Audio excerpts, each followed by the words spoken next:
This is a first. It's non-stereotypical, it's brilliant, it's beauty, and it's intelligence. And you do it with warmth and grace.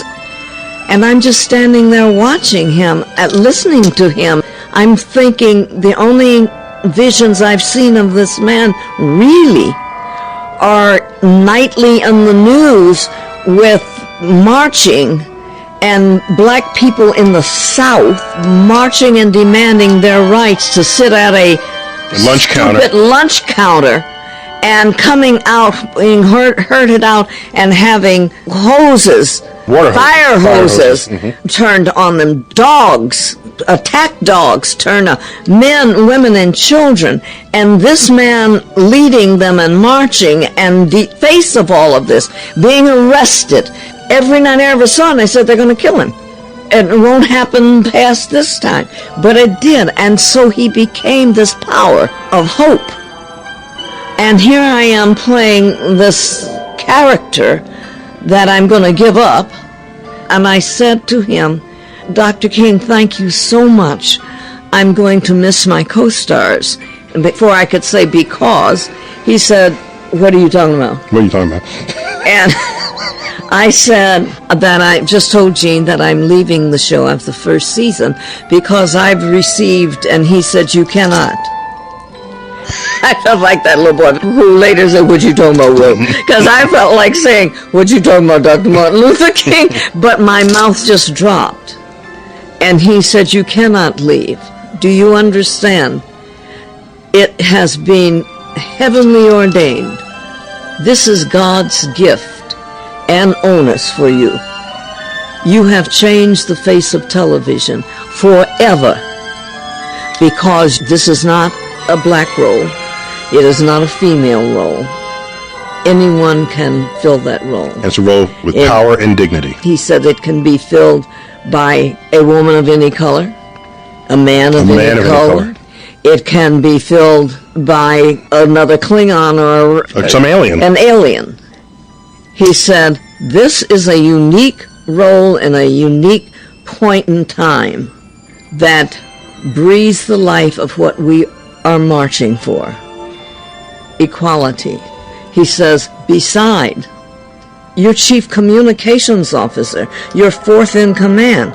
I'm thinking nobody told me that. I mean, he's paying attention to these episodes. He knows Star Trek is built on the Air Force. On the rankings, yes. Ranking, yes. So he knew the rank. And he said, you have no idea the esteem that we hold for you. And I'd start shivering.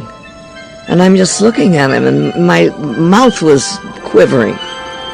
And he said, besides, Nichelle, you have no idea the power of television.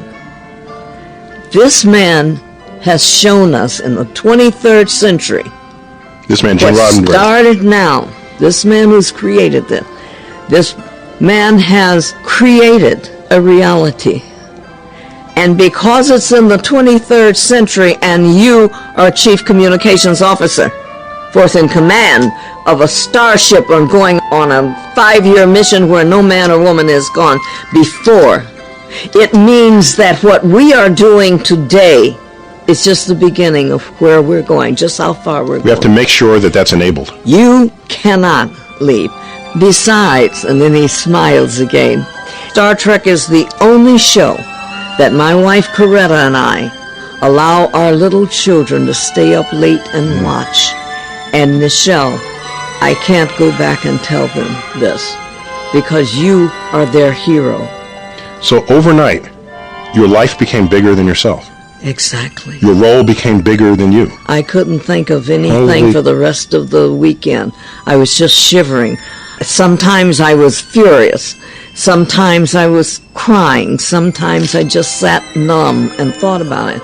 And I went to Gene Roddenberry on wobbly legs, and I walked into his office, and he was behind that same desk.